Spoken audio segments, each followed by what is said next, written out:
नमस्कार, मैं हूं स्वाति चौरसिया और लेके आपके सामने आई हूं एक खास पेशकश। देश में 5 राज्यों में चुनाव होने वाले हैं और उसी के मद्देनजर हमने एक खास पेशकश तैयार की है अपने तमाम दर्शकों के लिए, जिससे उनको सारी जानकारी मिल जाएगी कि किस राज्य में क्या उथल पुथल हो रही है, किस तरीके से तमाम पार्टियां जो हैं वो कमर कस चुकी हैं चुनाव जीतने के लिए। तो चलिए कार्यक्रम की शुरुआत करते हैं। साल के अंत में 5 राज्यों में होने जा रहे विधानसभा चुनावों की तारीखों का सोमवार 9 अक्टूबर को ऐलान कर दिया गया। 7 से 30 नवंबर के बीच वोटिंग होगी और 3 दिसंबर को एक ही दिन 5 राज्यों के नतीजे घोषित कर दिए जाएंगे। विधानसभा चुनावों को लेकर सभी राजनीतिक दल जोर शोर से तैयारियों में जुट गए हैं। बता दें, मध्य प्रदेश, राजस्थान, छत्तीसगढ़, तेलंगाना और मिजोरम की विधानसभाओं का 5 साल का कार्यकाल पूरा होने जा रहा है, इसलिए अब यहाँ चुनाव होने हैं।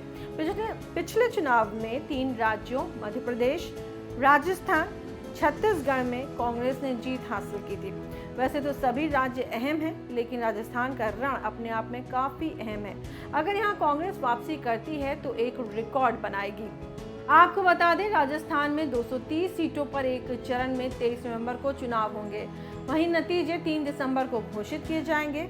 सवाल है कि सूबे में 3.5 दशकों से हर 5 साल में सत्ता परिवर्तन का ट्रेंड इस बार बरकरार रहेगा या फिर अशोक गहलोत का जादू चलेगा।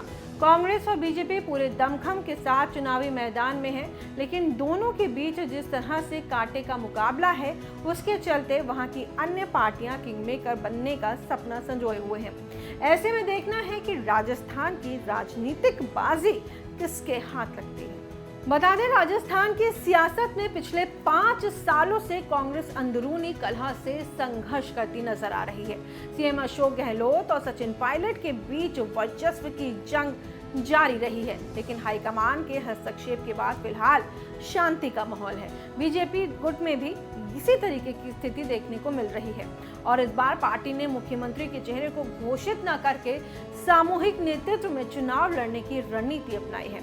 लेकिन पूर्व मुख्यमंत्री वसुंधरा राजे का खेमा इस पर सहमत नहीं है। इस तरह से बीजेपी में भी अंतर्कलह कम नहीं है और इस तरह दोनों ही मुख्य पार्टियां राजनीतिक चुनौतियों से जूझ रही हैं। तो क्या चलेगा गहलोत का जादू?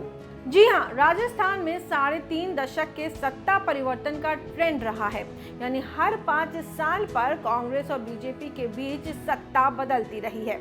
एक बार बीजेपी तो दूसरी बार कांग्रेस। इस तरह से दोनों ही दलों के बीच सत्ता की अदला बदली का खेल लगातार चलता रहा है। मौजूदा समय में अशोक गहलोत की अगुवाई में कांग्रेस की सरकार है। इसके चलते बीजेपी को अपनी वापसी की पूरी उम्मीदें दिख रही हैं, लेकिन गहलोत अपनी योजनाओं के दम पर सत्ता परिवर्तन के ट्रेंड को बदलना चाहते हैं। बीजेपी इस रिवाज को बनाए रखने की कवायद में है, जिसके लिए केंद्रीय गृह मंत्री अमित शाह से लेकर बीजेपी अध्यक्ष जेपी नड्डा और प्रधानमंत्री नरेंद्र मोदी तक मोर्चा संभाले हुए हैं। क्या है मुद्दा? कौन मारेगा बाजी? सत्ताधारी दल कांग्रेस के सामने सत्ता विरोधी लहर को कम कर सरकार बचाने की चुनौती है। मौजूदा कांग्रेस सरकार के सामने अपराध और पेपर लीक जैसे बड़े मुद्दे हैं, जिन्हें विपक्ष लगातार उठाता रहा है। तो वहीं बीजेपी लगातार हिंदुत्व के मुद्दे पर कांग्रेस को घेरने में जुटी हुई है। पिछले कुछ समय में विभिन्न प्रतियोगिता परीक्षाओं के पेपर लीक हुए हैं, जो एक बड़ा मुद्दा बने हैं। यही वजह है कि पेपर लीक की घटनाओं पर लगाम लगाने के लिए गहलोत सरकार को नकल विरोधी कानून बनाना पड़ा है। बीजेपी के तमाम छोटे बड़े नेता इसे लगातार मुद्दा बना रहे हैं और इस मुद्दे को उठा रहे हैं। चित्तौड़गढ़ की रैली में पीएम मोदी ने राजस्थान के युवाओं से वादा करते हुए कहा था, एक एक पेपर लीक माफिया का पता लगाकर पाताल में भेजने का काम करेंगे। कांग्रेस गहलोत सरकार के विकास मॉडल को लेकर जनता के बीच में उतरी है।